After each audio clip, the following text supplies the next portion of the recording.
Okay, welcome back mga scalper. Nakasunod tayo ng 4% maaga dito kay GTC.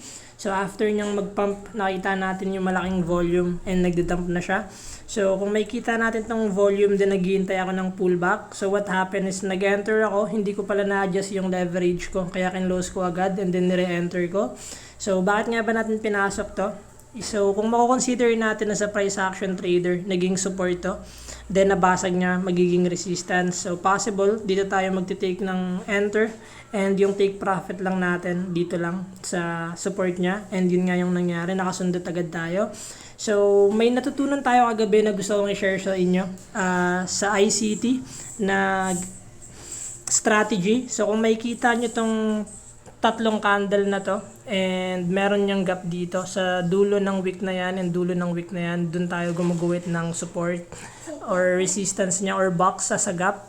So possible dyan nauuntog yung mga candle and tumatalon, and if nabasag yan, possible gagawin niyang resistance. And ginawa nga natin, as a price action trader, pasok pa rin sa criteria natin dahil breakout and pullback. So maganda lang siya as strategy and pwedeng i-add for higher probability.